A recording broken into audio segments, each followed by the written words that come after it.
Jerry Arkush's fabulous daughter, Kristen, who left the beautiful weather up in Sonoma to come down here and find what serious weather looks like. I'm standing here as a very proud native San Franciscan, second generation in Glen Park. My mother grew up at the corner of Chenery and Surrey in 998. She was raised by Arthur and Mary Berman, who bought that home in about 1935, raised my mom, Jerry, and her sister, Pat.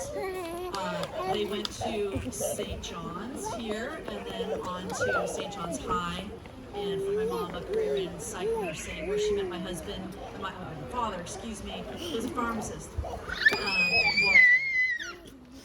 The Department of Public Works came up with this plan to resurrect the 1950s crosstown freeway.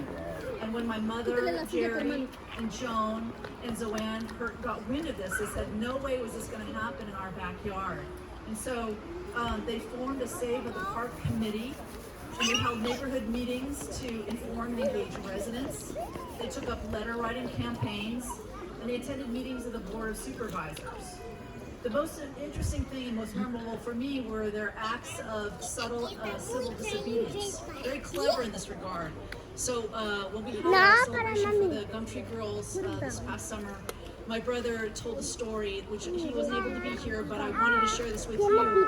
So Zoanne brought her two sons, Marcus and Thomas, and my mom brought my brothers, Craig and Brooke. And they'd play in the playground, and they would take a look over near the edge of O'Shaughnessy, and some of the engineers had put up flags and tape to mark trees they wanted to take down. So the mom said, hey boys, let's go play capture the flag. We'll take those out of the ground. And they did. They went back several times and took those flags out of the ground. And I don't know if the engineers gave up or what, but the trees were not cut down, and that was the end of that. I also recall being brought as a very young person to meetings of the Board of Supervisors. So our parents decided that we would just put a monkey wrench in the events of the Board of Supervisors by running amok in the, like feral cats really, just running during the Board of Supes meetings.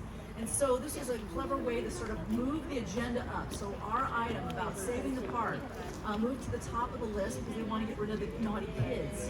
So I thought that was very clever. My mom, along with the other Gumtree girls, recognized Glen Park and the canyon as precious resources for the community, and I think we all here agree with that today. It's a living, breathing classroom in the geographic center of the city. And they frankly just didn't want to see it dissected by a freeway on concrete pillars running through it. Beth asked me who So I painted just the want to end with vicious a few cat words that my mom wrote. on the For those garage door. of you that knew and loved my mom, she was a champion of many social justice causes. She was mostly a quiet warrior for her children, excuse me. But when she spoke, she cut right through the BS. And I had in her papers some of her notes from a Board of Supervisors meeting, and so this is what she said at one of those meetings. Glen Park is a well-integrated area with many young families. There has already been considerable disruption in the area, and any gross infringement on the park area and canyon will spur the flight of those who can afford it to the rolling hills of Marin, leaving behind what was once a healthy, vigorous community to become another SF ghetto.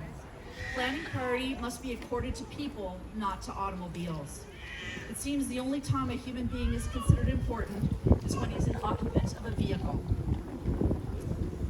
Last, I'd like to end by saying that my mom, Jerry, and her friends, Zoanne and Joan, did not necessarily share the same political or religious views, but they united in their defense of this community to ensure that Glen Park and the canyon would be preserved for all of the wild things, kids and critters alike, for generations to come. Thank you.